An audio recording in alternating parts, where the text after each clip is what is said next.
Assalamualaikum warahmatullahi wabarakatuh. Ketemu lagi dengan Ibu di pelajaran fisika. Oke, untuk bab kali ini kita akan membahas mengenai rotasi dan keseimbangan. Oke, sebelum kita memulai ke materi intinya, Bu Nevi akan memberitahu tentang kompetensi dasar yang harus kalian mampu. Ada dua jenis kompetensi, kompetensi pengetahuan dan keterampilan. Untuk pengetahuannya sendiri, kalian harus bisa pada nantinya menerapkan konsep rotasi, momen inersia, titik berat, dan momentum sudut pada benda tegar atau benda-benda yang bersifat statis dan dinamis dalam kehidupan sehari-hari. Selanjutnya, kompetensi keterampilan. Kalian nanti akan diminta atau kita bersama-sama membuat karya yang menerapkan konsep titik berat dan keseimbangan benda tegar. Oke, sampai di sini kita akan memasuki pembelajaran. Sebelum itu, Bu Nevi akan kasih tahu untuk tujuan pembelajaran yang harus kalian ketahui. Yaitu, yang pertama, kalian harus mampu menganalisis hubungan antara torsi, momentum sudut, dan momen inersia berdasarkan hukum Newton 2 atau hukum 2 Newton. Nah, yang kedua, kalian harus bisa menerapkan hukum 2 Newton dalam gerak rotasi dan masalah benda tegar. Dan yang ketiga, kalian harus bisa menerapkan hukum kelestarian momentum. Dan yang terakhir, tujuan pembelajaran fisika di bab ini, kalian harus bisa melakukan perhitungan-perhitungan terkait kesetimbangan. Oke, kita mulai pembelajarannya. Kalian bisa lihat, Bu Nevi lagi megang apa? Jatuh. Ini merupakan uang koin recehan 500-an. Yes, 500-an. Kalau misalkan koin ini didirikan begitu saja, dia pasti akan terjatuh lagi, dan terus terjatuh lagi. Maka dari itu kita harus menahannya. Kan kita kalau itu suka main-mainnya menahannya. Nah, ini Bu Nevi perlihatkan menahannya. Nanti kita sentil sampai dia benar-benar berputar.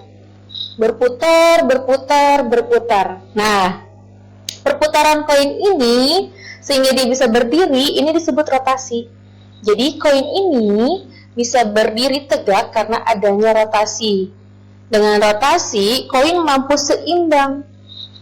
Nah, dengan adanya rotasi, koin ini mampu seimbang. Sampai sini paham ya? Jadi kalau koin ini yang berbentuk tumpul ini, yang bulat ini, kalau didirikan dia akan jatuh lagi. Tapi dengan adanya rotasi, dia akan berputar dan stabil pada porosnya. Oke? Next.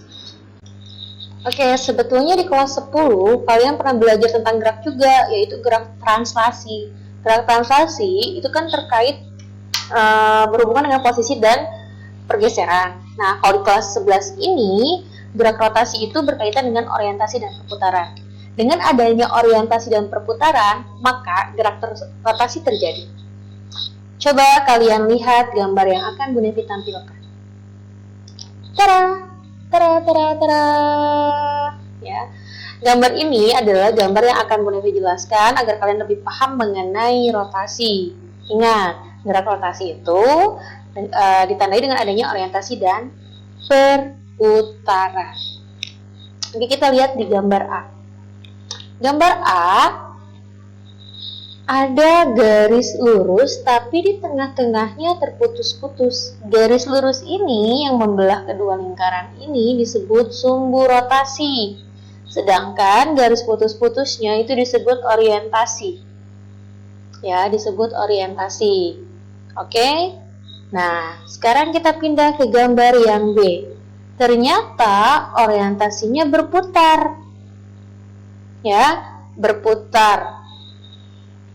Nah, berputarnya ini ke arah kiri berlawanan dengan arah jarum jam. Arah jarum jam kan ke kanan ya. Kalau ini ke kiri berlawanan. Nah, rotasi yang berlawanan dengan arah jarum jam itu disebut rotasi positif. Nah, kalau misalkan searah jarum jam itu disebut rotasi negatif. Kebalikannya berarti ya.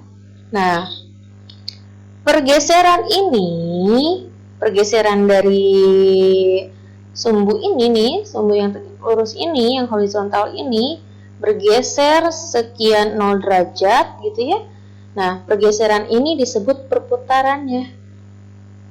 Pergeseran ini, ya, pergeseran ini disebut perputarannya. Jadi perubahan orientasi perputarannya. Nah, di gambar yang ketiga, perubahan orientasinya semakin melebar, ya, semakin melebar dari posisi awal, ya, dia bergerak lagi ke posisi pertama dan bergerak lagi ke posisi kedua. Nah, pergerakan atau perputaran ini ditandai dengan adanya theta, ya, theta.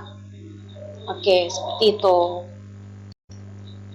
Theta itu nama lain dari perputaran. Oke, nah gambar ini sudah menjelaskan apa itu gerak rotasi. Jadi gerak rotasi adalah gerak yang terbentuk dari orientasi dan perputaran, ya, atau orientasi yang bergeser dan berputar. Itu adalah gerak rotasi. Oke, mungkin kalian bertanya, Bu Nevi, ini kok L sama K itu apa sih? Nah, L sama K ini disebut sumbu rotasi. Yang K-nya tetap ya, tapi L-nya berpindah tuh. Sumbu rotasinya berpindah, dan berpindah. Nah, theta ini kan nanti akan membentuk suatu penjumlahan yang disebut delta theta. Ya, delta theta ini penjumlahan antara theta atau putaran-putaran yang dilalui. Disebut delta theta. Nah, delta theta ini disebut sudut perputaran. Nah, dapat diukur dalam radian, satuannya radian delta theta itu ya. Oke, di gerak rotasi pun sama, dia ada kecepatan dan percepatan. Namun di gerak rotasi, kecepatannya akan disebut kecepatan sudut dan percepatannya akan disebut dengan percepatan sudut. Kita lihat rumus di bawah ini. Nah, pada kelas 10 ketika kita belajar tentang translasi, kan dikenal dengan GLB ya, gerak lurus beraturan. Nah, sedangkan kalau di rotasi berarti GRB, gerak rotasi beraturan. Begitupun dengan GLBB dan GRBB. Nah, untuk rumusnya pun hanya berubah di hurufnya saja. Kalau di translasi, V itu kan untuk kecepatan ya, dan alfa dan A itu untuk percepatan. Nah, sedangkan di rotasi, kecepatan sudutnya itu dilambangkan dengan omega, dan percepatannya dilambangkan dengan alfa. Ya, seperti itu. Sebetulnya sama saja. Dan ini theta yang tadi kita udah jelaskan berkait dengan perputarannya. Nah, ini turunan rumus matematikanya itu ya seperti ini, sama. Jadi gerak translasi dan rotasi sama, hanya beda halnya di lambangnya saja, di lambang hurufnya saja. Nah, mungkin untuk pertemuan kali ini kita hanya sampai di sini, hanya sampai di rumus saja. Jadi tadi kita sudah belajar yang namanya apa itu rotasi dengan melihat gambar ini, ya. Nah, setelah kalian udah paham rotasi, kita next ke gambar tentang rumusnya. Jadi pengertian rotasi kalian udah paham, rumus dan rotasi pun insya Allah kalian sudah paham. Nah, di pertemuan selanjutnya kita akan membahas tentang momen inersia, momentum sudut, dan pengaplikasian hukum 2 Newton, sama seperti pengetahuan, keterampilan pengetahuan yang akan kita ampu, dan yang terpenting adalah tujuan pembelajarannya. Ya, oke? Ingat, ilmu fisika itu insya Allah mudah. Bagaimana kalian cara mengaplikasikannya, itu aja sih.